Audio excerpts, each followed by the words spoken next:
ഈ അനുഗ്രഹിക്കപ്പെട്ട പ്രത്യേക സമയത്തിനായി ദൈവത്തെ സ്തുതിക്കുന്നു. ആദരണീയരായ കർത്താവിന്റെ വേലക്കാർ,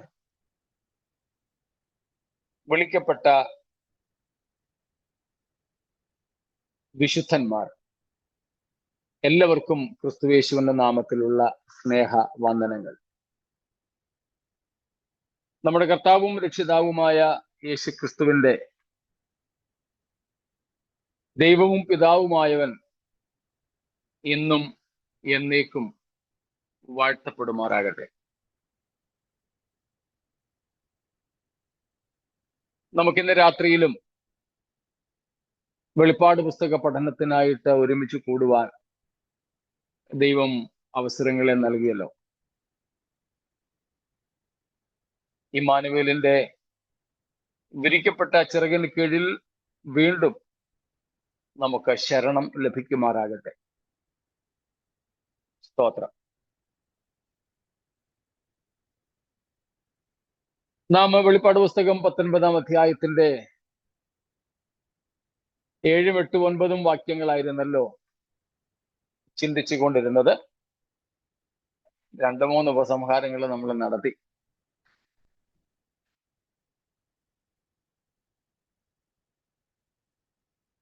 പിന്നെയും ചില കാര്യങ്ങളൊക്കെ പറയണമെന്നിങ്ങനെ ഓർമ്മ വരും. അന്നേരമാണ് വീണ്ടും അവസാനത്തെ ലാസ്റ്റ് വാണിംഗ് എന്നും പറഞ്ഞ് പിന്നെയും നമ്മൾ ചെയ്യുന്നത്. സ്തോത്രം. ആ വാക്യങ്ങളെ ഇന്ന് നമുക്ക് ഏതായാലും ഉപസംഹരിച്ച് അടുത്ത വാക്യത്തിലേക്ക് പ്രവേശിക്കാമെന്നാണ് ഞാൻ പ്രതീക്ഷിക്കുന്നത്.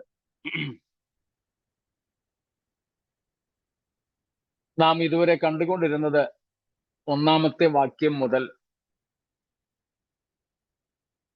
6-ാമത്തെ വാക്യം വരെ നാം ഹല്ലേലൂയ ഗീതങ്ങളായിരുന്നു. ഹല്ലേലൂയ കോറസുകൾ, എക്കോയിങ് ദ ഹല്ലേലൂയ കോറസസ്.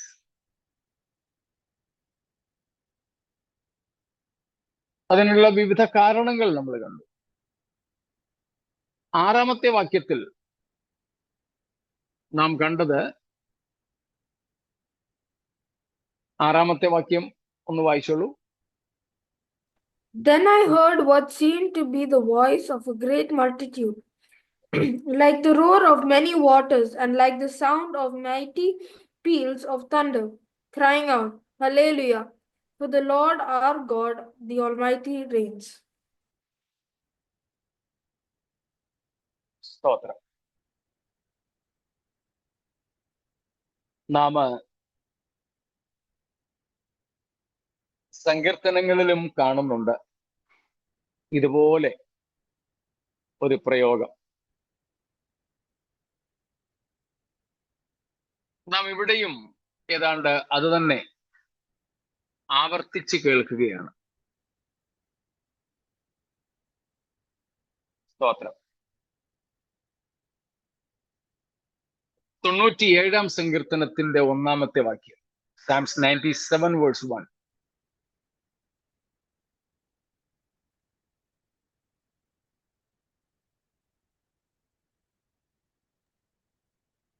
യഹോവ വാഴുന്നു, ഭൂമി ഘോഷിച്ച് ആനന്ദിക്കട്ടെ, ബഹുദീവികളും സന്തോഷിക്കട്ടെ.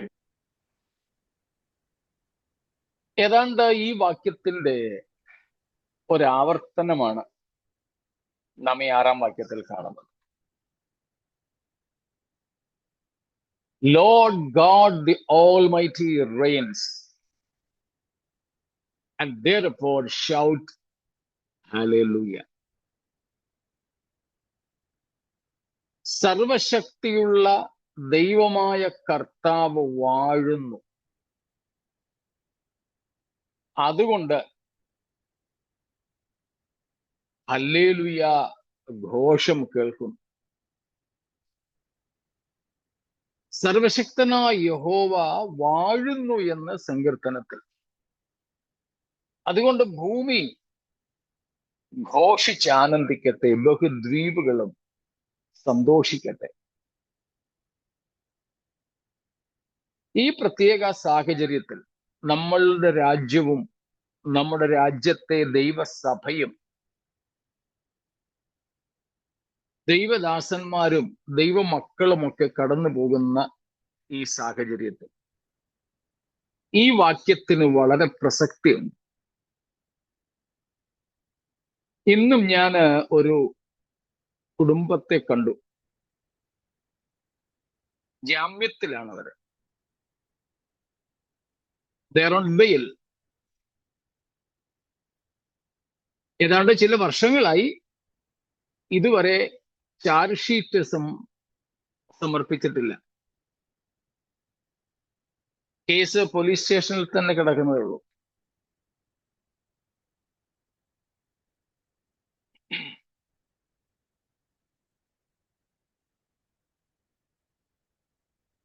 സ്വന്തമായിട്ട് കാശ് കൊടുത്ത് വാങ്ങിച്ച് സ്ഥലത്ത് പണിത സ്വന്തമായ താമസ സ്ഥലവും പ്രാർത്ഥനാ സ്ഥലവുമുള്ള ഒരു സഭയിൽ ശുശ്രൂഷിച്ചു കൊണ്ടിരുന്ന ഒരാളാണ്. പെട്ടെന്ന് ഒരു ദിവസം പോലീസും രാഷ്ട്രീയ പാർട്ടിക്കാരും എല്ലാവരും കൂടി ഇരച്ചു കയറി അവിടം പൂട്ടിച്ചു. തുണി പോലും എടുക്കാൻ അനുവദിക്കാതെ അവിടെ നിന്നും അവർക്ക് ഇറങ്ങിപ്പോകേണ്ടി വന്നു.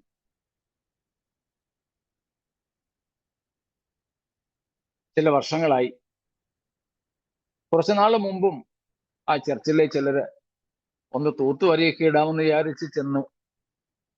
ഗേറ്റ് തുറക്കുമ്പോഴേക്കും ആരോ റിപ്പോർട്ട് ചെയ്തു, പോലീസുകാര് വന്നു. ഇപ്പം പിടിച്ചകത്ത് കൊണ്ടുണ്ടെങ്കിൽ പൊക്കോളം പറഞ്ഞു. ഏറെ വേദനയോടെയാണ് ആ വാർത്തയും കേട്ടത്. ഇങ്ങനെ എത്രയോ ഇടങ്ങളിൽ സ്തോത്രം ബൈബിളും പാട്ടുപുസ്തകവും വരെ കേസിന് ആധാരമായ തൊണ്ടി മുതലാണെന്നും പറഞ്ഞ് പോലീസ് സ്റ്റേഷനിൽ പിടിച്ചു വച്ചിരിക്കുന്നു. ഈ സാഹചര്യത്തിൽ നമുക്ക് വളരെ ശക്തി തരുന്ന ഒരു വാക്യമാണ് വെളിപ്പാട് 19:6 വാക്യം. നമ്മൾ പഠിച്ചു കഴിഞ്ഞതാണെങ്കിൽ കൂടെ അവിടെ പറയുന്നു, പുതിയ നിയമത്തിൽ 10 പ്രാവശ്യം ആവർത്തിച്ചു പറയുന്ന ദൈവത്തിന്റെ ഒരു സ്വഭാവ വിശേഷണത്തോടു കൂടിയ നാമമാണ് നാം അവിടെ കാണുന്നത്. എന്താണ്?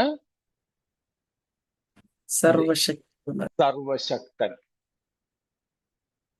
ആ പ്രയോഗം പഴയ നിയമത്തിൽ നിന്നും എടുത്തുദ്ധരിച്ച് നമുക്ക് കൊരിന്ത്യ ലേഖനത്തിൽ കാണാൻ സാധിക്കും.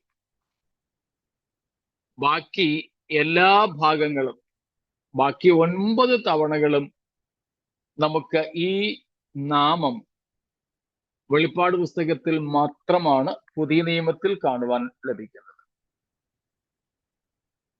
2 കൊരിന്ത്യർ 6:18 വാക്യത്തിൽ, 2 Corinthians 6:18, അവിടെ നമുക്ക്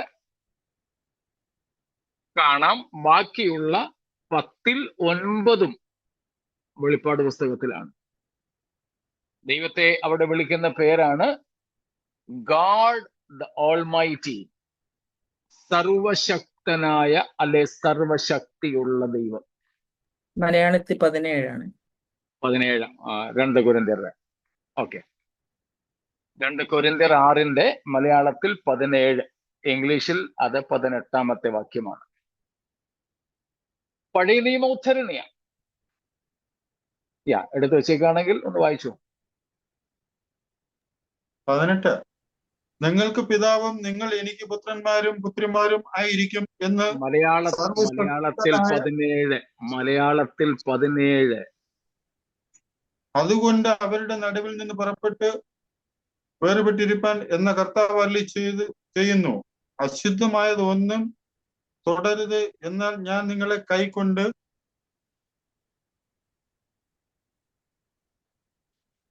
Second Corinthians 6:18. മലയാളത്തിലെ 18 തന്നെയാണോ? 18 സർ. ഓക്കെ.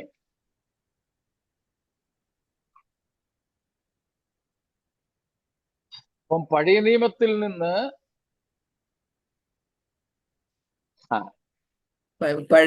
പഴയ ബൈബിളിനകത്ത് 17 വരെ ഉണ്ട്. ഓക്കെ. മലയാളത്തിൽ എനിക്ക് 17 വരെ ഉള്ളന്നല്ലേ? 18 ഇല്ല.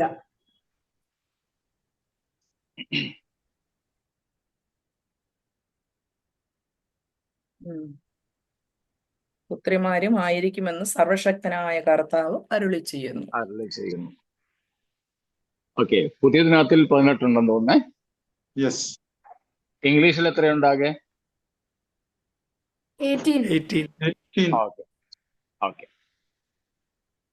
ശരി. ഏതായാലും അതിന്റെ ഒടുവിലത്തെ ഭാഗത്താണ് പറയുന്നത് സർവശക്തിയുള്ള കർത്താവ് അരുളി ചെയ്യുന്നു. സ്തോത്രം. അപ്പം സർവശക്തൻ എന്ന പ്രയോഗമാണ് നാം അവിടെ കാണുന്നത്. God almighty. അവിടെ നമ്മൾ കാണുന്ന ഗ്രീക്ക് വാക്ക് പാന്റോക്രേറ്റർ എന്നാണ്. പാന്റോ, PANTO, പാന്റോക്രേറ്റർ, KRATOR, പാന്റോക്രേറ്റർ. ഒറ്റ വാക്ക. ഈ പാന്റോക്രേറ്റർ എന്ന് പറഞ്ഞാൽ simply the one who controls all or controls all things, everything. സകലത്തെയും നിയന്ത്രിക്കുന്നവൻ എന്നാണ് ഈ പാന്റോക്രേറ്റർ അഥവാ സർവശക്തൻ, ഓൾമൈറ്റി എന്നതിന്റെ അർത്ഥം. സകലത്തെയും നിയന്ത്രിക്കുന്നവൻ. സ്തോത്രം. യോഹന്നാൻ ഈ വെളിപ്പാട് പുസ്തകം എഴുതുമ്പോൾ നമുക്കറിയാം ദൈവസഭാ ചരിത്രത്തിലെ ഏറ്റവും ക്രൂരമായ പീഡന പരമ്പരകളിലൂടെ ദൈവസഭ കടന്നു പോവുകയായിരുന്നു. ഒരുപക്ഷെ അന്ന് ജീവിച്ചിരുന്ന ക്രിസ്ത്യാനികൾക്ക്, അപ്പോസ്തലന്മാർക്ക്, സുവിശേഷകന്മാർക്ക്, സഭാപിതാക്കന്മാർക്ക്, അപ്പോസ്തോലിക പിതാക്കന്മാർക്ക് ഒന്നും ചിന്തിക്കുവാൻ പോലും കഴിഞ്ഞിട്ടുണ്ടാവില്ല അങ്ങനത്തെ ഒരു കാലം മാറുമെന്ന്. സഭയ്ക്ക് സ്വാതന്ത്ര്യവും സമാധാനവും ലഭിക്കുമെന്ന് അവരാരും ഒരുപക്ഷെ ചിന്തിച്ചിട്ട് പോലും ഉണ്ടാവില്ല. അത്രയ്ക്ക് ഘോരമായ പീഡന പരമ്പരകളിലൂടെ ദൈവസഭ കടന്നുപോയൊരു കാലം. പക്ഷേ ആ വെളിപ്പാട് പുസ്തകത്തിൽ അങ്ങനെ പീഡിപ്പിക്കപ്പെട്ട സഭയോട് ദൈവം 9 പ്രാവശ്യമാണ് ആവർത്തിച്ച് ദൈവത്തെ തന്നെ പരിചയപ്പെടുത്തിയത്. ഞാൻ ആരാണ്? സർവശക്തനായ ദൈവം എന്ന് വെച്ചാൽ നമ്മൾ കണ്ടു പാന്റോക്രേറ്റർ, സകലത്തെയും ഇപ്പോഴും ഞാൻ തന്നെയാണ് നിയന്ത്രിക്കുന്നത്. സ്തോത്രം. സകലത്തെയും. ഞാൻ ഈ കഴിഞ്ഞ ദിവസങ്ങളിൽ ക്രിസ്തുവിന്റെ ചാരൻ എന്നും പറഞ്ഞൊരു പുസ്തകം വായിച്ചുകൊണ്ടിരിക്കുകയായിരുന്നു. A spy for Christ or a smuggler for Christ.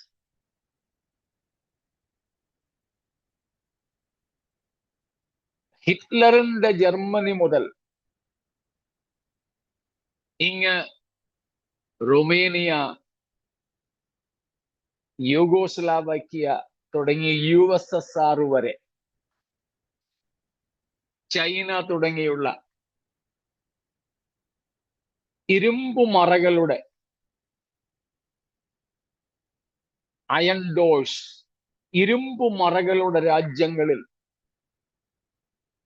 അതാത് ഭാഷകളിലെ വേദപുസ്തകം അച്ചടിച്ച് ആയിരക്കണക്കിന് സ്മഗിള് ചെയ്ത ഒരു സ്മഗ്ലറിനെ കുറിച്ച്.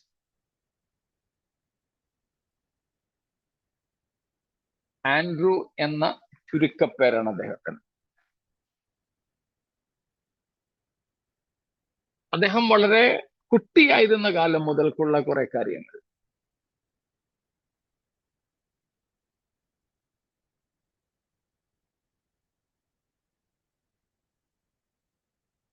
ധാരാളം USSR ഉൾപ്പെടെയുള്ള പഴയ USSR, പഴയ റഷ്യ ഉൾപ്പെടെയുള്ള സോവിയറ്റ് യൂണിയൻ ഉൾപ്പെടെയുള്ള കമ്മ്യൂണിസ്റ്റ് രാഷ്ട്രങ്ങളിലേക്ക് കടുത്ത നിയമങ്ങൾ കൊണ്ട് ക്രൈസ്തവ സഭയെ വരിഞ്ഞു മുറുക്കിയിട്ടുള്ള, ഒരു ബൈബിളും ശേഷിക്കുന്നില്ല എന്ന് ഉറപ്പുവരുത്തിയ ഇരുമ്പ് ഭരണകൂടങ്ങൾ ഉണ്ടായിരുന്ന രാജ്യങ്ങളിൽ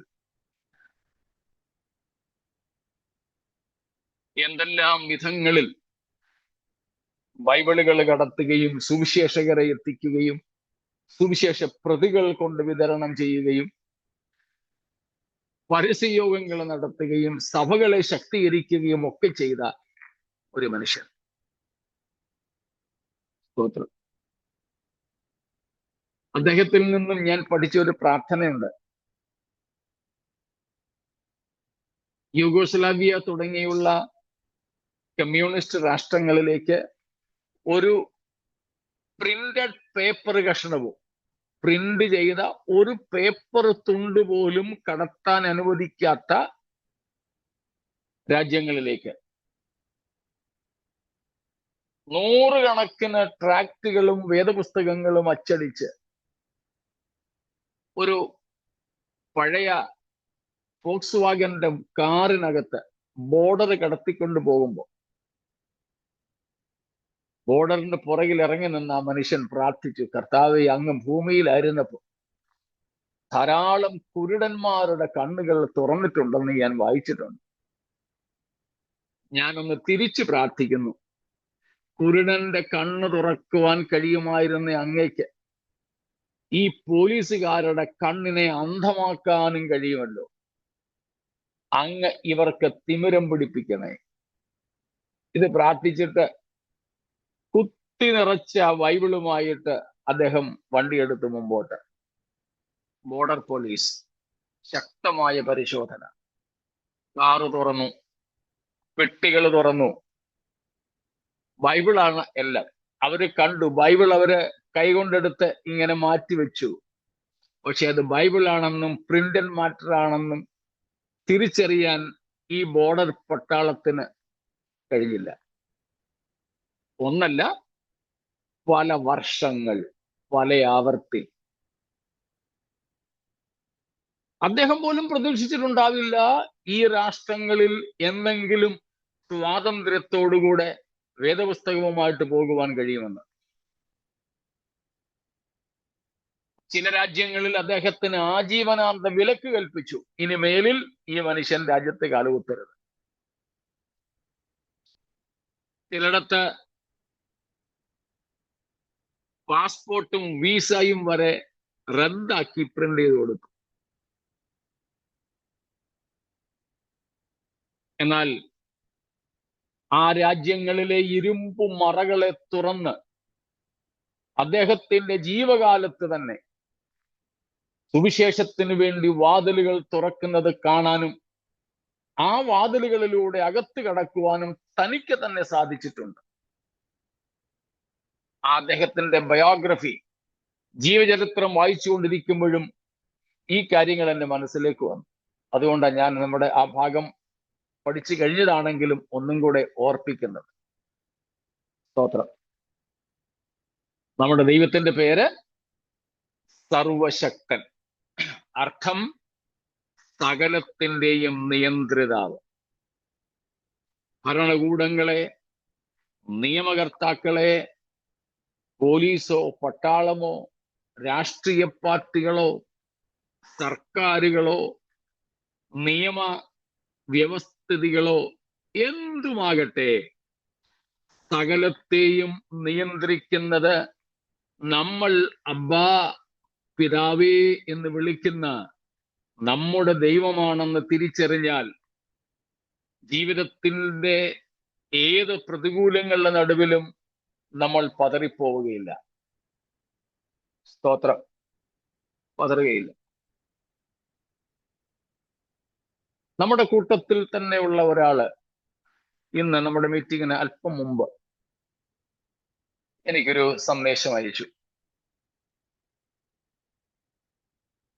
ഒരു വിദേശ രാജ്യത്ത് ജോലി ചെയ്യുകയായിരുന്നു. അവിടെ നിന്നും നാട്ടിൽ വന്നു മറ്റൊരിടത്തേക്ക് പോകാനുള്ള ക്രമീകരണങ്ങൾ ചെയ്തുകൊണ്ടിരിക്കുന്നു. പക്ഷേ ഒരു സർക്കാർ ഓഫീസിൽ നിന്ന് ഒരു സർട്ടിഫിക്കറ്റ് കിട്ടണം. അത് ഏജൻസ് അവരുടെ അമിതമായ ഫീസൊക്കെ വാങ്ങി കാര്യങ്ങളൊക്കെ ചെയ്തിട്ടും ഇതുവരെയും ശരിയായിട്ടില്ല.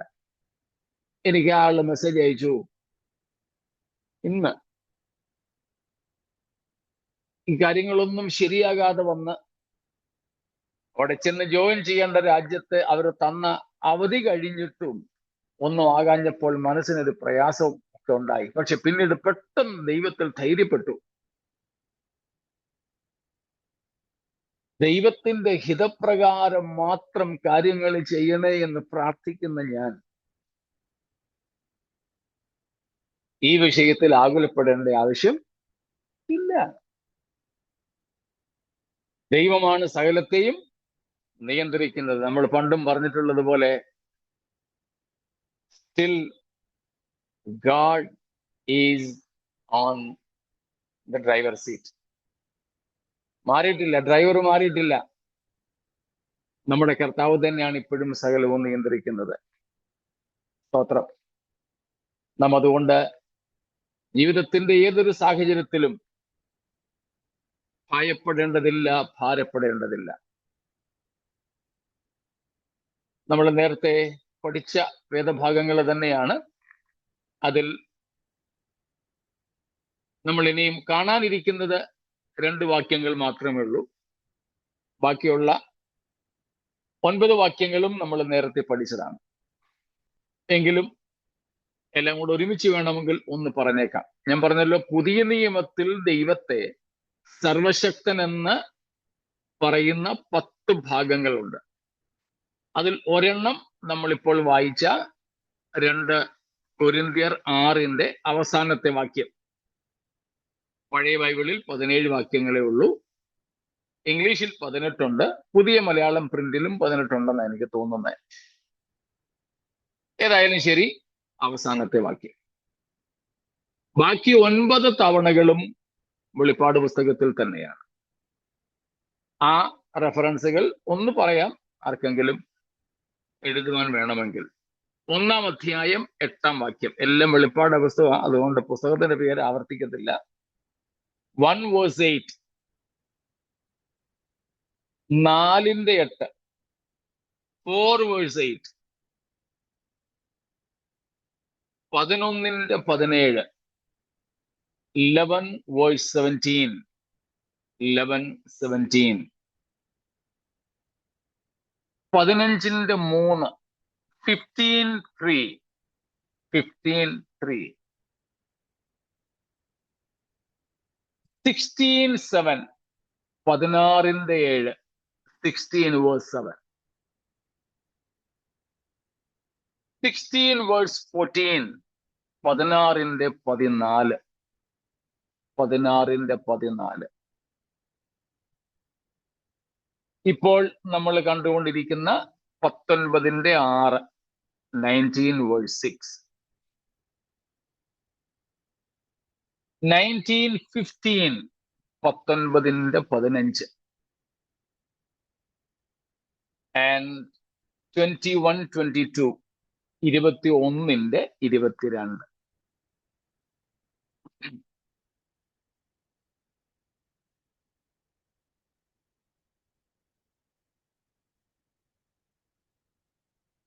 എല്ലാം കിട്ടിക്കാണുമല്ലോ.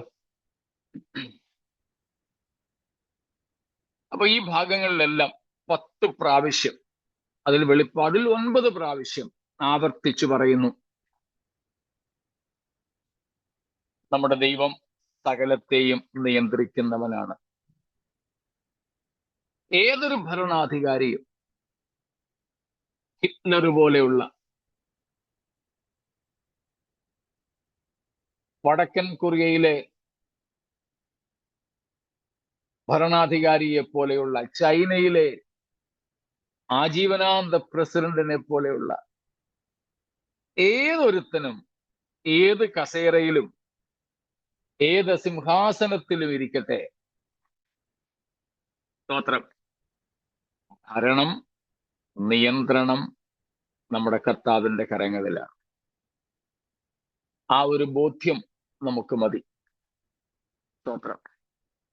അതുകൊണ്ട് ഈ സർവശക്തനായ ദൈവത്തിൽ നമുക്ക് വിശ്വസിച്ച് ആശ്രയിച്ച് മുൻപോട്ട് പോകുവാൻ ദൈവമായ കർത്താവ് നമ്മെ സഹായിക്കുമാറാകട്ടെ എന്ന് കർത്താവിനോട് പ്രാർത്ഥിക്കുന്നു.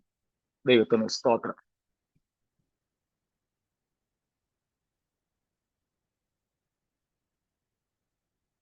അങ്ങനെ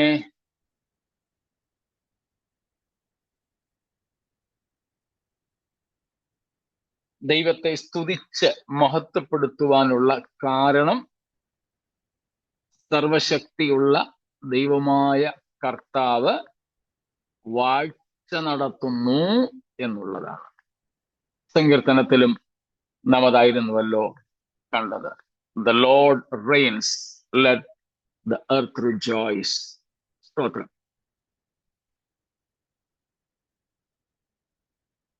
അതുപോലെ നമ്മളവിടെ കാണുന്ന മറ്റ് 2 ക്രിയാപദങ്ങളുണ്ട് 6-ാമത്തെ വാക്യത്തിനകത്ത്. 2 words are there. 2 വെർബുകൾ.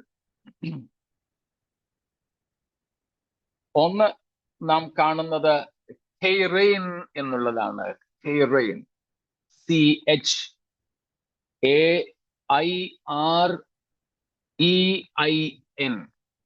ഹെയ്റെയിൻ. അതുപോലെ മറ്റൊന്ന് അഗാലീലിയൻ, AGALLIAN,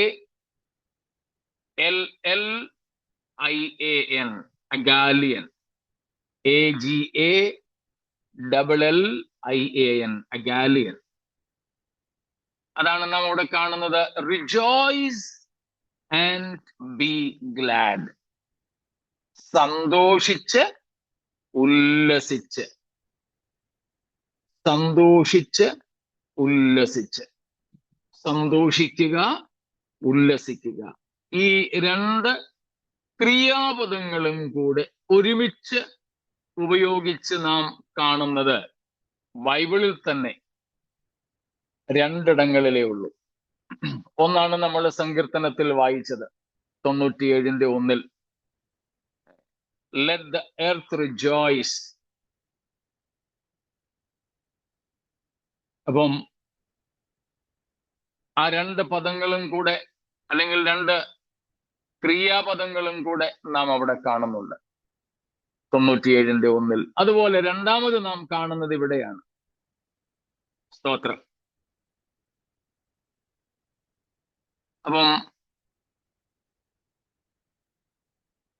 ആ സങ്കീർത്തനത്തിൽ നാം കാണുന്നത് നാം ദൈവം വാഴുന്നത് കൊണ്ട് സന്തോഷിക്കുക.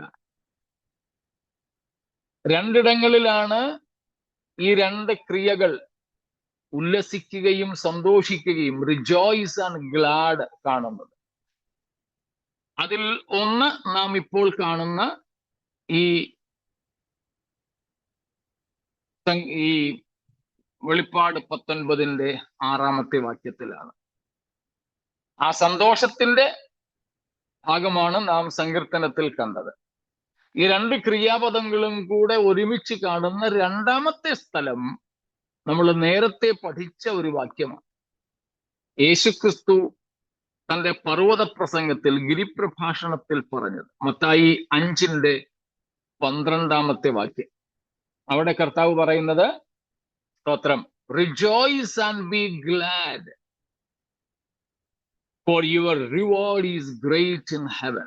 സ്വർഗത്തിൽ നിങ്ങളുടെ പ്രതിഫലം വലുതാകൊണ്ട് സന്തോഷിച്ചുല്ലസിക്കുന്നു. സന്തോഷിച്ച് ഉല്ലസിപ്പീൻ.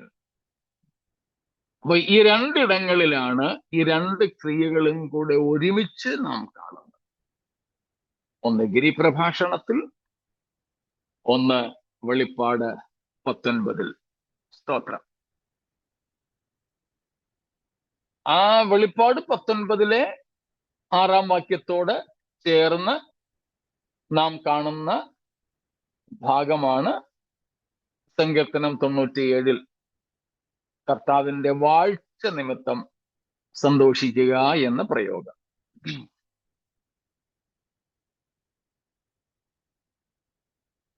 ഇംഗ്ലീഷിൽ 19:7 ആണോ? ഓക്കെ.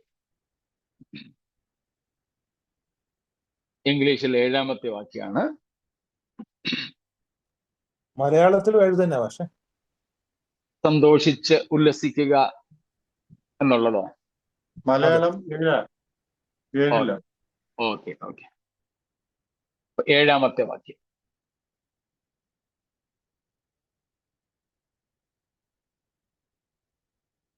ഇനി നമുക്ക് മുൻപോട്ട് പോകാം. ബാക്കി വിവാഹത്തെ കുറിച്ചൊക്കെ ഉള്ളത് നമ്മൾ കണ്ടിരുന്നല്ലോ. സ്തോത്രം. പിന്നെ നമ്മളവിടെ കാണുന്നത്, ഏറ്റവും ഒടുവിലായിട്ട് നമ്മൾ കണ്ടുകൊണ്ടിരുന്നത് അതിന്റെ 9ാമത്തെ വാക്യമായിരുന്നു. വിവാഹത്തിന്, കുഞ്ഞാടിന്റെ കല്യാണത്തിന് ക്ഷണിക്കപ്പെട്ടവർ ഭാഗ്യവാന്മാർ. അതിനു മുമ്പ് ശുദ്ധവും ശുഭ്രവുമായ വിശേഷ വസ്ത്രത്തെക്കുറിച്ചും നമ്മൾ കണ്ടു. ആ വിശേഷ വസ്ത്രം പ്രത്യേകിച്ച് ഗലാത്യ ലേഖനം 3-ാം അധ്യായം 26-27 വാക്യങ്ങൾ വെച്ച്, ഗലേഷ്യൻസ് 3:27 വെച്ച് നാം കാണുന്നത്, സ്നാനത്തിൽ നിങ്ങൾ ക്രിസ്തുവിനെ ധരിച്ചിരിക്കുന്നു. നാം രക്ഷിക്കപ്പെടുമ്പോൾ ഇംപ്യൂട്ടഡ് റൈച്ചസ്നെസ് ഓഫ് ക്രൈസ്റ്റ്, യേശു ക്രിസ്തുവിന്റെ നീതി നമ്മുടെ പേരിൽ കണക്കിടുന്നത് കണ്ടു. അങ്ങനെ നീതീകരിക്കപ്പെട്ട ഒരു വിശുദ്ധൻ പിന്നീട് ക്രിസ്തുവിന്റെ നീതി ധരിക്കുന്നു, ക്രിസ്തുവിന്റെ നീതിയാൽ ഉടുക്കപ്പെട്ടിരിക്കുന്നു എന്നുള്ളപ്പോൾ തന്നെ അതിലും ഉപരിയായി നാം ക്രിസ്തുവിനെ തന്നെ ധരിക്കുകയാണ്. ക്രിസ്തുവിനെ ധരിക്കുക എന്ന് പറഞ്ഞാൽ ക്രിസ്തുവിന്റെ സ്വഭാവത്തോട് സ്തോത്രം. നമ്മുടെ ജീവിതം കണ്ടിട്ട് മറ്റുള്ളവർക്ക് എന്ത് തോന്നും? നമ്മൾ ക്രിസ്തു ആണെന്ന് തോന്നും. ഇതാണ് ക്രിസ്തുവിനെ ധരിക്കുന്നതിന്റെ ഏറ്റവും ലളിതമായ അർത്ഥം. നമ്മുടെ ജീവിതം കണ്ടിട്ട് മറ്റുള്ളവർക്ക് നമ്മൾ യേശു ആണോ എന്ന് സംശയം തോന്നുന്നത് പോലെയുള്ള ഒരു ജീവിതം, എന്ന് വെച്ചാൽ ക്രിസ്താനുരൂപ്യം. സ്തോത്രം. So having put on Christ, wearing Jesus Christ is simply seeming like Jesus. People will genuinely doubt, seeing us as they see Christ. Looking unto us, they will feel it is just like Jesus walking on earth. സ്തോത്രം. ഇതാണ് സത്യത്തിൽ നമ്മൾ ധരിക്കുന്ന ശുദ്ധവും ശുഭ്രവുമായ വിശേഷ വസ്ത്രം. ഈ ഭൂമിയിൽ നമ്മൾ ആയിരിക്കുമ്പോൾ ആ വസ്ത്രം ധരിക്കുന്നത് യേശുക്രിസ്തുവിനെ പോലെ ജീവിച്ചുകൊണ്ടാണ്. സ്തോത്രം. ക്രിസ്തുവിനെ പോലെ.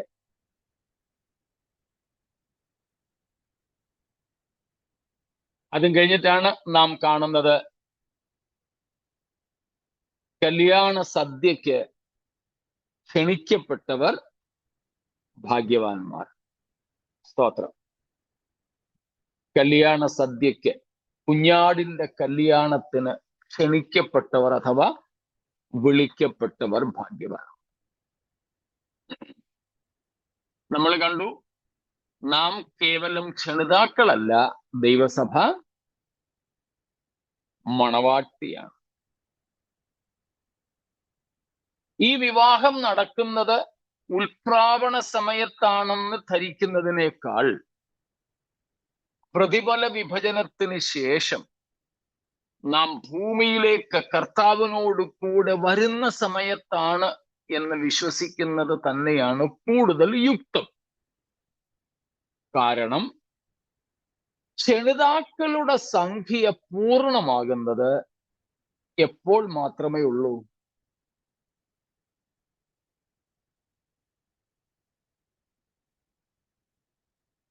കൂടെ വരുന്നുണ്ടോ? നിങ്ങളെയും കൂടെ ചിന്തിക്കാൻ ഒന്ന് ഉദ്ദീപിപ്പിക്കുക. ക്ഷണിതാക്കൾ ആരൊക്കെയാണെന്ന് നമ്മൾ കണ്ടു. പറഞ്ഞു വെച്ചാ മഹോപദ്രവകാലത്തിന്റെ അവസാനം വരെ വരും. എന്തുകൊണ്ടാണെന്നും കൂടെ ഒന്ന് പറയണം. പറഞ്ഞത് ശരിയാ. കാരണം മഹോപദ്രവകാല വിശുദ്ധന്മാര് പൂർണ്ണമായിട്ട് ഉണ്ടാകുന്നത് അതിന്റെ അവസാന ഘട്ടത്തിലായിരിക്കും. ആബ്സല്യൂട്ട്ലി. അവസാന ഘട്ടത്തിൽ കൂടി ആയിരിക്കും. വെളിപ്പാട് 20 4 മുതൽ 6 വരെയുള്ള വാക്യങ്ങളിലാണ് അക്ഷണിതാക്കളുടെ ക്രമം പൂർണ്ണമാകുന്നത്.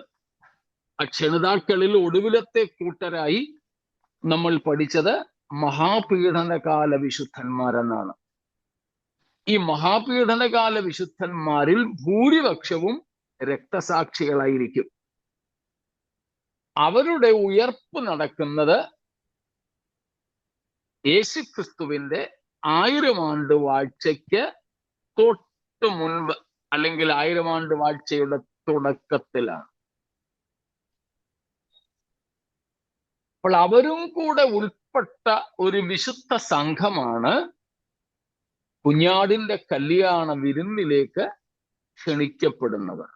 ആ ക്ഷണിതാക്കളുടെ സംഘം പൂർണ്ണമാകുന്നത് ഈ മഹാപീഡനകാല വിശുദ്ധന്മാരുടെ ഉയർപ്പോടുകൂടെയേ ഉള്ളൂ എങ്കിൽ അത് സംഭവിക്കുന്നത് സഹസ്രാബ്ദ വാഴ്ചയ്ക്ക് തൊട്ട് മുമ്പ്, മഹാപീഡനകാലത്തിന്റെ ഏറ്റവും ഒടുവിൽ മാത്രമായിരിക്കും.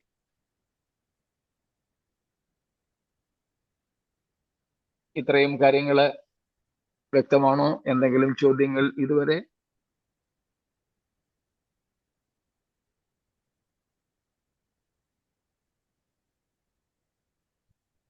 ശരി. കുഞ്ഞാടിന്റെ വിവാഹം നടക്കുന്ന കാര്യമാണോ അതോ പൂർണ്ണമാകുന്ന കാര്യമാണോ ഇപ്പൊ പറഞ്ഞത്? മഹാപീഡന വിശുദ്ധന്മാരുടെ ഉയർപ്പോടുകൂടി കുഞ്ഞാടിന്റെ കല്യാണ സദ്യക്ക് ക്ഷണിക്കപ്പെടുന്നവർ ഭാഗ്യവാന്മാർ. അതെ.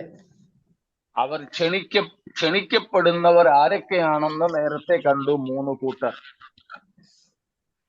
അതിൽ ഒടുവിലത്തെ കൂട്ടരുടെ സംഖ്യ പൂർണ്ണമാകുന്നത് മഹാപീഡനത്തിന്റെ ഒടുവിൽ സഹസ്രാബ്ദ വാഴ്ചയ്ക്ക് മുമ്പ് മഹോപദ്രവകാല രക്തസാക്ഷികളുടെ ഉയർത്തെഴുന്നേൽപ്പോടുകൂടെയേ ഉള്ളൂ.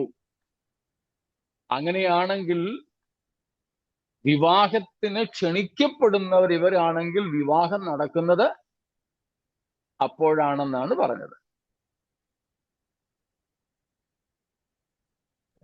ഓക്കെ.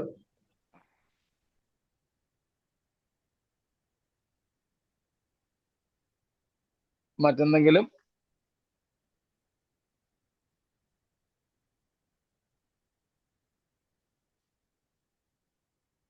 ശരി.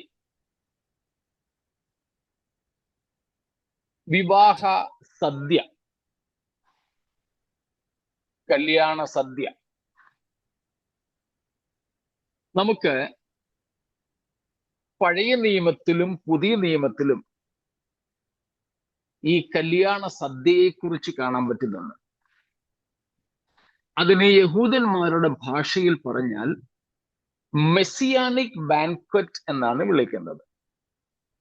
മെസ്സിയാനിക് ബാൻക്വറ്റ്,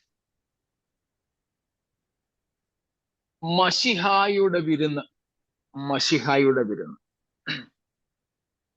നാം അത് പഴയ നിയമത്തിൽ കാണുന്ന ചില ഭാഗങ്ങൾ, പ്രത്യേകിച്ച് ഒരു ഭാഗം നമ്മൾ നേരത്തെ വായിച്ചിട്ടുണ്ട്. എങ്കിലും ഐശയ 25:6, യെശയ്യ 25:6 വാക്യം.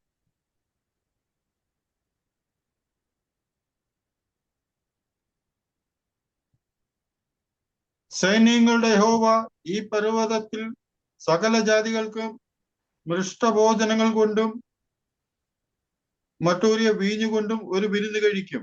മേധസ് നിറഞ്ഞ മൃഷ്ടഭോജനങ്ങൾ കൊണ്ടും മറ്റു നീക്കി തെളിച്ചെടുത്ത വീഞ്ഞുകൊണ്ടും ഉള്ള വിരുന്ന് തന്നെ. അപ്പോൾ പഴയ നിയമത്തിൽ യഹോവ കഴിക്കുന്ന വിരുന്നിനെ കുറിച്ചുള്ള സൂചനകളുണ്ട്. ഇത് മശിഹ തങ്ങളുടെ ശത്രുക്കളിൽ നിന്ന് ഇസ്രായേലിനെ രക്ഷിച്ച് കൊണ്ടുവരുന്ന ഒരു ഭാഗത്തെ സംബന്ധിച്ചാണ്. അതേ സംബന്ധിച്ച് കർത്താവ് നമ്മോട് പറഞ്ഞിട്ടുള്ള ഒത്തിരി ഭാഗങ്ങളുണ്ട്. നമ്മൾ കഴിഞ്ഞ ദിവസങ്ങളിൽ കണ്ട മത്തായി 22-ാമത്തെ അധ്യായം, 25-ാമത്തെ അധ്യായം, ലൂക്കോസിന്റെ സുവിശേഷം 14-ാമത്തെ അധ്യായം, ഇങ്ങനെ പലയിടങ്ങളിലും.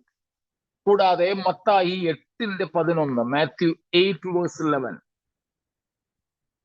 മത്തായി 8:11.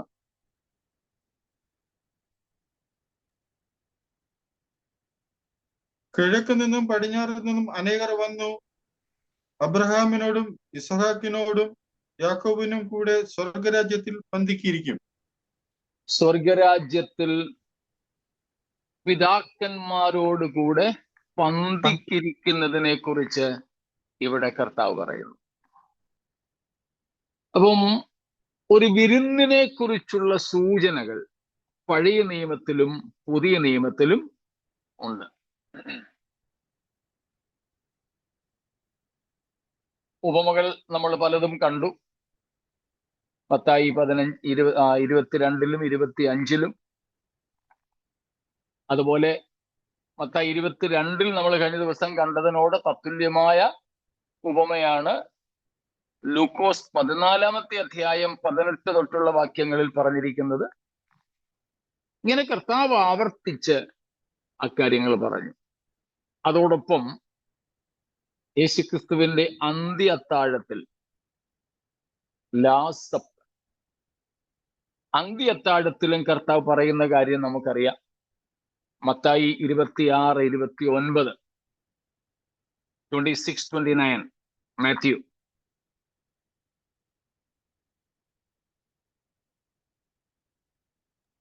എന്റെ പിതാവിന്റെ രാജ്യത്തിൽ നിങ്ങളോടുകൂടെ പുതുതായി കുടിക്കും നാൾ വരെ ഞാൻ മുന്തിരിവള്ളിയുടെ ഈ അനുഭവത്തിൽ നിന്ന് ഇനി കുടിക്കുകയില്ല എന്ന് നിങ്ങളോട് പറയുന്നു.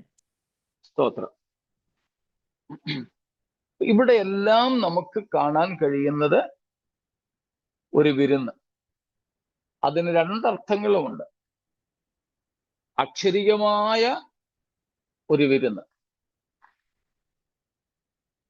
ഈ തിന്നുക കുടിക്കുക എന്നുള്ളത് എന്തിനെ കാണിക്കുന്നതാ?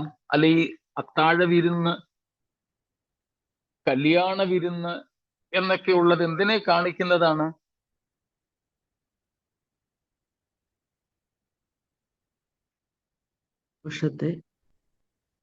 അക്ഷയമായി വിശുദ്ധിയല്ല, Fellowship. ഫെലോഷിപ്പ്, കൂട്ടായ്മ, അതുപോലെ ജോയ്. വിരുന്ന് ആഘോഷമാണ്. ആഘോഷത്തിലെ പ്രധാനപ്പെട്ട കാര്യം ആനന്ദമാണ്, ഒപ്പം കൂട്ടായ്മയും. അപ്പോൾ ആ കൂട്ടായ്മയുടെ ആനന്ദവും ആഘോഷവുമാണ് ഇവിടുത്തെ വിഷയം. സ്വർഗരാജ്യത്തിൽ പോകുന്നത് തിന്നാനും കുടിക്കാനും ഒന്നും അല്ല. അവിടെ ചെല്ലുമ്പം ആ ഒരു വിചാരമേ ഉണ്ടാവില്ല. നമുക്ക് തിന്നാനും കുടിക്കാനും കഴിയും. ഉയർത്തെഴുന്നേറ്റ കർത്താവ്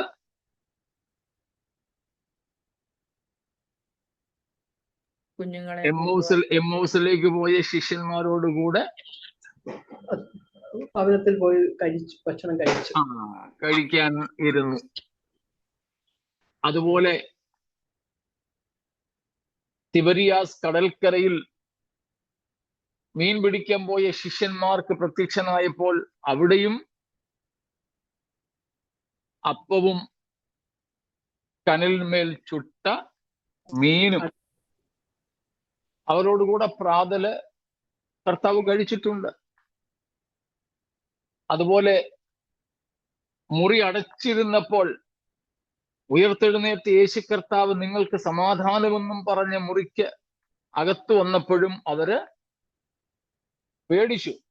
അപ്പോൾ അവരുടെ കയ്യിൽ നിന്ന് ഭക്ഷണം വാങ്ങി കർത്താവ് കഴിച്ചു. അവർ കാണുക കഴിച്ചു. അപ്പോൾ ഉയർത്തെഴുന്നേറ്റ ശരീരത്തിൽ നമുക്ക് ഭക്ഷണം കഴിക്കാം.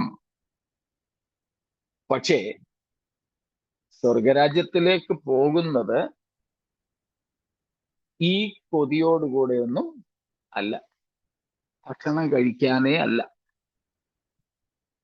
എന്നാൽ ഈ കാര്യം പറയുന്നതിന്റെ അർത്ഥം എന്താ? The culmination of fellowship and the experience of the highest peak of joy. ആ കൂട്ടായ്മയുടെ പരിപൂർണതയും അത് നിമിത്തം സ്വർഗത്തിലുണ്ടാകുന്ന സന്തോഷത്തിന്റെ ഉച്ചകോടിയുമാണ്. ഈ ഭൂമിയിൽ വെച്ച് പോലും ഒരു നല്ല ആത്മീയനെ സംബന്ധിച്ച് ഭക്ഷണം ഒരു വിഷയമായിരിക്കത്തില്ല.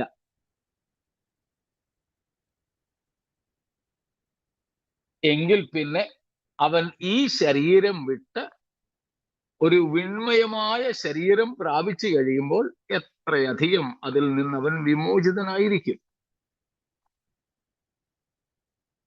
പക്ഷെ ഈ പറയുന്നതിൻ്റെ യഥാർത്ഥ അർത്ഥം ആ കൂട്ടായ്മയുടെ പൂർണ്ണതയും സന്തോഷത്തിന്റെ പാരമ്യവുമാണ്. കൂടാതെ നാം 19-ാമത്തെ അധ്യായത്തിൽ ഇനിയും 17 തൊട്ട് വായിക്കുമ്പോഴും ഒരു അത്താഴ വിരുന്ന് കൊടുക്കുന്നതിനെ കുറിച്ച് സൂചനയുണ്ട്. അവിടെ പറയുന്ന അത്താഴം അത് നമുക്കറിയാം, അർമഗദ്ദോൻ യുദ്ധത്തിൽ എതിർ ക്രിസ്തുവിന്റെ സൈന്യങ്ങളെ കൊന്ന് ആകാശത്തിലെ പറവകൾക്കും കാട്ടുമൃഗങ്ങൾക്കും തൃപ്തി വരുത്തുന്ന ഒരു പ്രത്യേക അനുഭവത്തെ കുറിച്ചാണ്. അപ്പോൾ ഇങ്ങനെ 2 തരം അല്ലെങ്കിൽ 3 വിധം ഈ വിരുന്നിനെ നമുക്ക് വ്യാഖ്യാനിക്കാം. ഒന്ന്, ഒടുവിൽ പറഞ്ഞതിൽ തുടങ്ങാം. കാട്ടിലെ മൃഗങ്ങൾക്കും ആകാശത്തിലെ പക്ഷികൾക്കും ദൈവത്തിന്റെ ശത്രുക്കളുടെ മാംസം തിന്ന് അവരുടെ കുതിരകളുടെയും സൈന്യത്തിന്റെയും മാംസം തിന്ന് തൃപ്തി വരുന്ന ഒരു പ്രത്യേക വിരുന്നിനെ കുറിച്ച് ഉള്ള സൂചന. അത് അർമഗദ്ദോൻ യുദ്ധം തന്നെയാണ് അതിലെ പ്രധാനപ്പെട്ട ഘടകം. 2, അക്ഷരീയമായും നമുക്ക് കർത്താവിന്റെ രാജ്യത്തിൽ ഭക്ഷിക്കാം. ജീവവൃക്ഷത്തിന്റെ ഫലം ഞാൻ അവന് തിന്മാൻ കൊടുക്കും. അതതു തരം ഫലം കായ്ക്കുന്ന, അതാത് മാസം അതുതരം ഫലം കായ്ക്കുന്ന ജീവവൃക്ഷത്തെ കുറിച്ചും നാം 22-ാം അധ്യായത്തിലേക്ക് വരുമ്പോൾ കാണുന്നുണ്ട്. അപ്പൊ അക്ഷരീയമായൊരു കൂടിവരവ് അല്ലെങ്കിൽ അങ്ങനെയുള്ളൊരു കൂട്ടായ്മ, അതും പ്രത്യേകിച്ച് നമ്മുടെ കർത്താവിന്റെ ക്രൂശീകരണത്തെ ഓർമ്മപ്പെടുത്തുന്ന ആ ഒരു പ്രത്യേക വിധത്തിലായിരിക്കും അതിന്റെ ക്രമീകരണം. 3-ാമത്തെ അർത്ഥമാണ് കൂട്ടായ്മയുടെയും ആ കൂട്ടായ്മയിലെ സന്തോഷത്തിന്റെയും പരിപൂർണത, പാരമ്യം എന്നുള്ളത്. ഇങ്ങനെ ആ വിരുന്നിനെ 3 ഭാഗങ്ങളായിട്ട് നമുക്ക് തിരിച്ചു പഠിക്കാം. എന്ന് വെച്ചാൽ അങ്ങനെ ഉണ്ടാവുമെന്ന് മനസ്സിലാക്കാം. അല്ല അതിനെക്കുറിച്ച് ഇനി വിശദമാക്കാനൊന്നും അതിന്റെ ആവശ്യം നമുക്കില്ല.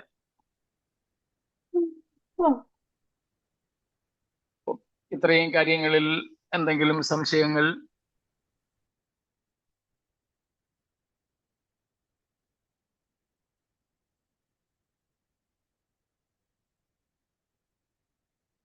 എങ്കിൽ നമുക്ക് 10-ാം വാക്യത്തിലേക്ക് പ്രവേശിക്കാം. 10-ാമത്തെ വാക്യം. ഞാൻ അവനെ നമസ്കരിക്കേണ്ടതിന് അവന്റെ കാൽക്കൽ വീണു.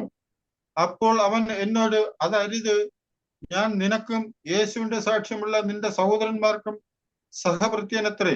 ദൈവത്തെ നമസ്കരിക്കുക, യേശുവിന്റെ സാക്ഷ്യമോ പ്രവചനത്തിന്റെ ആത്മാവ് തന്നെ എന്ന് പറഞ്ഞു. സ്തോത്രം. അപ്പോൾ 9-ാം വാക്യം വരെ നമ്മൾ നിർത്തിയത് മെസ്സിയാനിക് ബാൻക്വറ്റ്. യഹൂദന്മാരുടെ ഇടയിൽ വളരെ പ്രചാരത്തിലിരുന്ന അവരുടെ പ്രതീക്ഷയാണ് മശിഹ വരുമ്പോൾ സകല ശത്രുക്കളുടെ മേലും മശിഹ ജയാളിയായി തീരുന്നതിൻ്റെ തെളിവായും അതിൻ്റെ പൂർണ്ണതയായും സന്തോഷമായും കഴിക്കുന്ന വിരുന്ന്.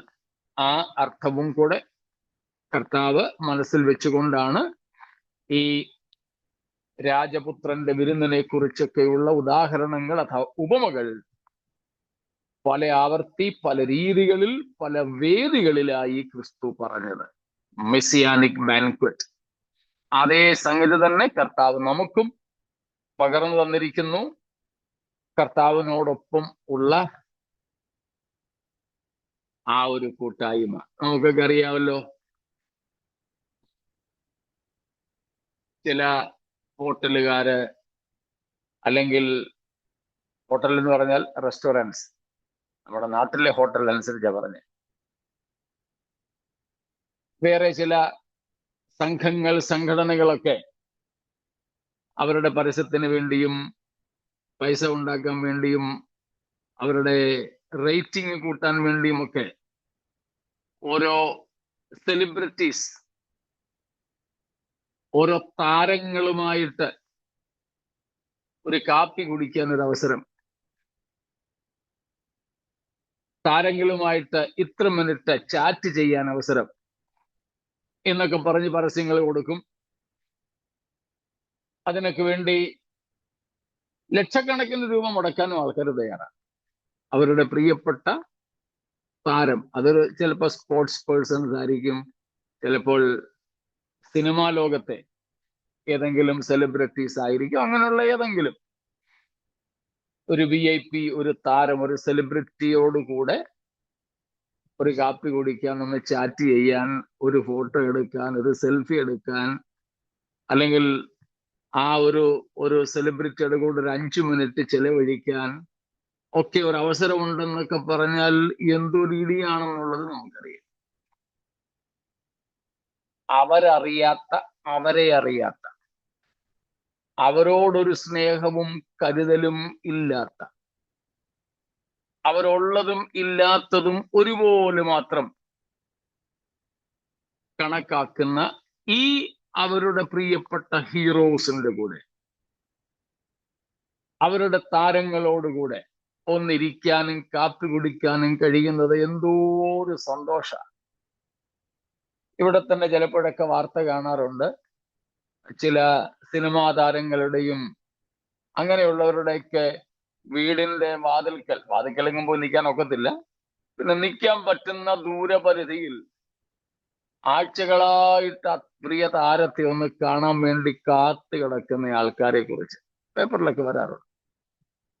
വാർത്തയൊക്കെ വന്നു കഴിഞ്ഞ് ചിലപ്പോൾ ഈ പ്രിയ താരം അവരുടെ ടെറസയിലെങ്ങാനും വന്ന് നിന്നിട്ട് ഒന്ന് കൈ കാണിക്കും. ഒന്ന് കൈ കാണിക്കുന്നത് തന്നെ ഈ വന്ന ആരാധകർക്ക് സ്വർഗം കിട്ടിയതുപോലെയാ. സ്വർഗം കിട്ടിയ പോലെ. എന്നാലൊന്ന് ഓർത്തു നോക്കിക്കേ, തൻ്റെ പ്രാണനേക്കാൾ നമ്മെ സ്നേഹിച്ച നമ്മുടെ കർത്താവും ഒത്തുള്ള ആ പന്തിഭോജനം അവിടെ കഴിക്കുന്നതല്ല പ്രധാനം, കൂട്ടായ്മയാണ്. തൻ്റെ ഏകജാതനേക്കാൾ അധികം നമുക്ക് വിലമതിച്ച സ്വർഗപിതാവുമൊത്തുള്ള ആ കൂട്ടായ്മ നമുക്ക് ചിന്തിച്ച് ഊഹിച്ചെടുക്കാൻ കഴിയുന്നതിലും അപ്പുറമാണ്. സ്തോത്രം. ആ നിലയിൽ ആ കാര്യത്തെ മനസ്സിലാക്കുക. അത് കഴിഞ്ഞാണ് 10-ാം വാക്യത്തിൽ വളരെ വിചിത്രമായ ഒരു സംഭവം. It's about true worship, prohibition of wrong worship, and promotion of true worship. തെറ്റായ ആരാധനയെ വിലക്കുകയും ശരിയായ ആരാധനയെ പ്രോത്സാഹിപ്പിക്കുകയും ചെയ്യുന്ന ഒരു കാര്യമാണ് 10-ാം വാക്യം. ഇത്രയുമൊക്കെ കണ്ട് യോഹന്നാന് സന്തോഷം സഹിക്കവയ്യാതിരിക്കുമ്പോൾ ആ സന്തോഷത്തിമിർപ്പിൽ സുബോധം നഷ്ടപ്പെട്ടു പോയോ എന്ന് തോന്നുമാറ് ഈ കാര്യങ്ങളൊക്കെ കാണിച്ചു കൊടുത്ത് വിവരിച്ചു കൊടുത്തുകൊണ്ടിരുന്ന ദൂതനെ വീണങ്ങ് നമസ്കരിച്ചു. അനുഗ്രഹിക്കട്ടെന്നും പറഞ്ഞ് കൈയൊക്കെ പൊക്കി ദൂതൻ യോഹന്നാന്റെ തലയിൽ കൈയൊന്നും വെച്ചില്ല. സ്തോത്രം. പകരം ആ ദൂതൻ യോഹന്നാനെ വിലക്കി. അതരുത്. ഇന്നും പലർക്കും മനസ്സിലാകാത്ത ഒരു കാര്യമാണ്, why did John do so? A very wrong and foolish thing. That also in worship. ഈ ആരാധനാ വിഷയത്തിൽ യോഹന്നാൻ ഇങ്ങനെ ഒരു ഭോഷത്വം എന്തുകൊണ്ട് ചെയ്തു എന്നത് ഇന്നും ഒരു ചിന്താ വിഷയമാണ്.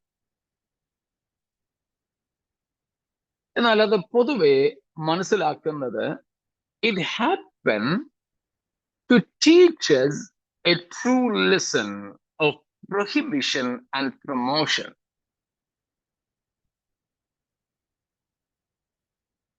വായനക്കാരെ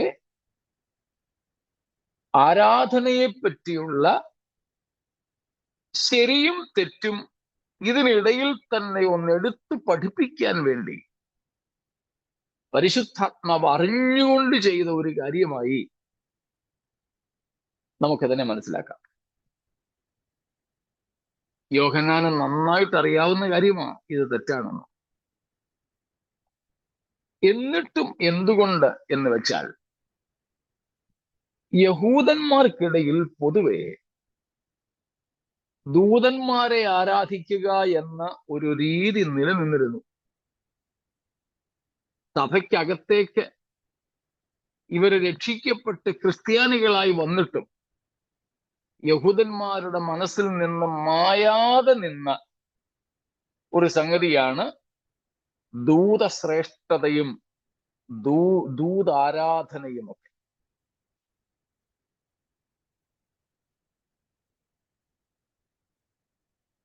ഗബ്രിയേലിനെയും മീഖായേലിനെയും റഫായേലിനെയും ഒക്കെ കുറിച്ച് നമുക്കറിയാം. ഈവൻ ദാനിയേൽ പ്രവചനത്തിൽ തന്നെ നാം കാണുന്നുണ്ട്. ദാനിയേലിന്റെ പ്രാർത്ഥനയുടെ ഇടയിൽ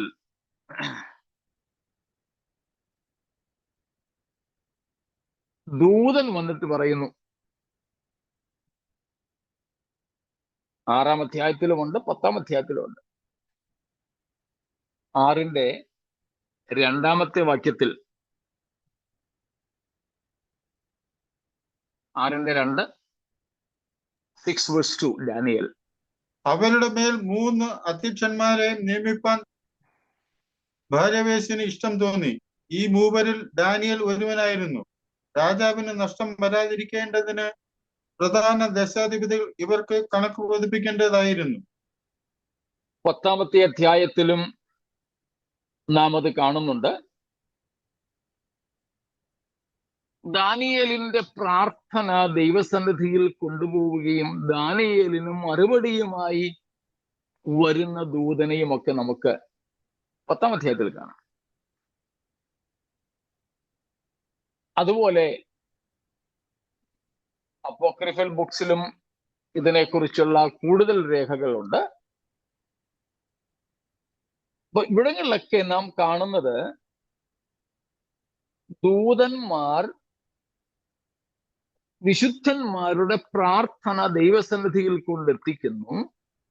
ദൈവത്തിൽ നിന്നും മറുപടിയുമായി ദൈവത്തിന്റെ മക്കളുടെ അടുക്കിലേക്ക് വരുന്നു എന്നൊക്കെയുള്ള നിലകളിൽ ഈ ദൂതന്മാരെ യഹൂദന്മാർ വളരെയധികം അതുകൊണ്ട് വലിയൊരു സംഗതിയായിട്ട് കണ്ടിരുന്നു. അതുകൊണ്ടും കൂടെയാണ് എബ്രായ ലേഖനകർത്താവ് ആദ്യ അധ്യായത്തിൽ തന്നെ യേശു ക്രിസ്തു ദൂതന്മാരെക്കാൾ വലിയവൻ, Jesus is superior to angels എന്ന് പറഞ്ഞിരിക്കുന്നത്. അതിൽ 6-ാമത്തെ വാക്യത്തിൽ തന്നെ അപ്പോസ്തലൻ ദൂതന്മാരോടുള്ള യഹൂദന്മാരുടെ ആരാധനാ സ്വഭാവത്തെ മുട്ടുകുത്തിച്ച് കാണിക്കുകയാണ്. അവിടെ പറയുന്നു, വീണ്ടും പുത്രനെ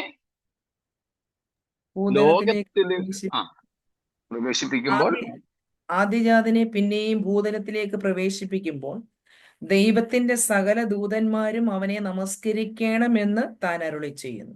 സ്തോത്രം. സകല ദൂതന്മാരും യേശുവിനെ നമസ്കരിക്കണം. മുസ്ലിം സ്നേഹിതരോടും കൂടെ ഒരു കാര്യം പറയാം. ഈ വാക്യാടിസ്ഥാനത്തിൽ സകല ദൂതന്മാരും മലക്കുകളും സകല നബിമാരും പ്രവാചകന്മാരും സകല മരിച്ചുപോയവരും യേശുവിനെ ദൈവപുത്രനെ നമസ്കരിക്കണം എന്ന് ദൈവത്തിന്റെ മാറ്റമില്ലാത്ത കൽപ്പനയാണ്. അതുകൊണ്ട് തന്നെ യേശു ക്രിസ്തു ദൂതന്മാരെക്കാൾ വലിയവൻ, പ്രവാചകന്മാരെക്കാൾ വലിയവൻ എന്ന് എടുത്തു പറഞ്ഞിരിക്കുന്നു.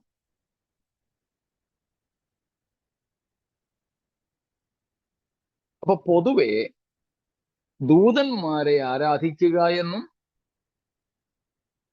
ദൂതന്മാർക്ക് നമ്മളെക്കാൾ എന്തോ വലിയ പദവിയുണ്ട് എന്നുമൊക്കെ യഹൂദന്മാര് കരുതുകയും ദൂതാരാധനയ്ക്ക് ഒരു ചായ്വ് അവര് പുലർത്തുകയും ചെയ്തിരുന്നു. എന്നാൽ ഈ വാക്യങ്ങളിലൂടെ കർത്താവ് അതിന്റെ മുനയൊടിക്കുകയാണ്. ദൂതന്മാർ ഇവിടെ പറയുന്നു, ഈ 10-ാമത്തെ വാക്യത്തിൽ നമ്മൾ കണ്ടു, ഞാൻ നിനക്കും നിന്റെ സഹോദരന്മാരായ യേശുവിന്റെ സാക്ഷ്യമുള്ള നിന്റെ സഹോദരന്മാർക്കും സഹഭൃത്യനത്രേ. സഹഭൃത്യനത്രേ. സഹഭൃത്യൻ എന്നുള്ളതിന്റെ അർത്ഥമൊക്കെ നമ്മൾ ഈ പുസ്തകത്തിന്റെ ആമുഖത്തിൽ തന്നെ ചിന്തിച്ചതാണല്ലോ, ആവർത്തിക്കേണ്ടതില്ലല്ലോ. അതുകൊണ്ട് എബ്രായ ലേഖനത്തിൽ പറയുന്നത് സ്വർഗീയ ദൂതന്മാരെ കുറിച്ചാണ്. അവർ രക്ഷിക്കപ്പെടുവാനുള്ളവരുടെ തുല്യ പദവി പോലുമല്ല, അവരെക്കാൾ താണവരാണ്. അവർ രക്ഷിക്കപ്പെടുവാനുള്ളവരുടെ ശുശ്രൂഷയ്ക്ക് അയക്കപ്പെടുന്ന സേവകാത്മാക്കൾ. അപ്പോൾ നമുക്ക് ദൂതന്മാരെക്കാൾ ഉയർന്ന സ്ഥാനമാണ് നൽകിയിട്ടുള്ളത്, മക്കൾ എന്ന സ്ഥാനം, സ്വന്തം കൈകൊണ്ട് സൃഷ്ടിക്കപ്പെട്ടവർ എന്ന സ്ഥാനം, മൂക്കിൽ ജീവശ്വാസം ഊതി ദൈവത്തിന്റെ ജീവനെ ഉള്ളിലാക്കിയവർ എന്ന സ്ഥാനം. അങ്ങനെ പല രീതിയിൽ മനുഷ്യർ ദൈവദൂതന്മാരെക്കാൾ ഉയർന്നവരാണ്. അതുകൊണ്ട് ഒരു തരത്തിലും എത്ര ശക്തന്മാരായ ദൂതന്മാരെ കണ്ടാലും ഒന്ന് കുനിഞ്ഞു കൊടുക്കാൻ തോന്നരുത്. ആരാധനയ്ക്ക് ഏക യോഗ്യൻ ദൈവം മാത്രം. ആമേൻ. The Lamb and the enthroned Father, or the triune God alone, is worthy of worship. സ്തോത്രം. ആരാധനയുടെ ഏറ്റവും അടിസ്ഥാനപ്പെട്ട യോഗ്യത എന്തെങ്കിലും ചെയ്യുന്നതല്ല, സ്തോത്രം, ദ വെരി ബീയിങ്, ആളത്വം തന്നെയാണ്. സ്തോത്രം. Maybe these angels are so great in appearance. Maybe they are wonderful in their deeds, so amazing in their carrying out their responsibilities. But those things never make them worthy of worship. But rather, God is worthy because of his being God. ദൂതന്മാരൊക്കെ ഭയങ്കരന്മാരായിരിക്കാം, സൗന്ദര്യം കൊണ്ടും ആളത്വം കൊണ്ടും ബലം കൊണ്ടും പ്രവൃത്തികൾ കൊണ്ടും പ്രവർത്തന നിരതകൾ കൊണ്ടും ഒക്കെ. പക്ഷേ ദൈവം ഇനി ഒന്നും ചെയ്യാതെ വെറുതെ കുത്തിയിരിക്കുകയാണെങ്കിലും, സ്തോത്രം, ദൈവത്തിന്റെ പ്രവർത്തികൾ കൊണ്ടല്ല നാം അവനെ ആരാധിക്കുന്നത്, ദൈവത്തിന്റെ ആളത്വം കൊണ്ടാണ്. The very being of God makes him worthy of worship and him alone. അത് നാം തിരിച്ചറിയണം. ദൈവം ചെയ്ത ഒരു പ്രവർത്തികളും അല്ല, സൃഷ്ടിയോ വീണ്ടെടുപ്പോ പോലുമല്ല ദൈവത്തെ ആരാധിക്കുവാൻ, സ്തോത്രം, പ്രധാനപ്പെട്ട കാരണം. പകരം ദൈവം ദൈവമാണ് എന്ന ദൈവത്തിന്റെ ദൈവത്വവും ആ ദൈവത്വപൂർണമായ ആളത്വവുമാണ്. അത് നാം നന്നായി തിരിച്ചറിഞ്ഞ് ദൈവത്തെ മാത്രം ആരാധിക്കുന്നവരായി നാം തീരുക. സ്തോത്രം. ബാക്കി ഭാഗം കർത്താവ് ഒന്നില്ലെങ്കിൽ നമുക്ക് നാളെ ചിന്തിക്കാം. ഇന്ന് രാത്രിയിൽ ഈ ചിന്തകളുടെ മുമ്പിൽ നമ്മെ നമുക്ക് സമർപ്പിച്ചും യഥാർത്ഥ ആരാധകരായ ദൈവസന്നിധിയിൽ തീർന്നു നമ്മുടെ ജീവിതം മുൻപോട്ട് കഴിക്കാം. കർത്താവിന്റെ വരവിനായിട്ട് ഒരുങ്ങാം. ദൈവം നമ്മെ വചനങ്ങളാൽ അനുഗ്രഹിക്കുമാറാകട്ടെ.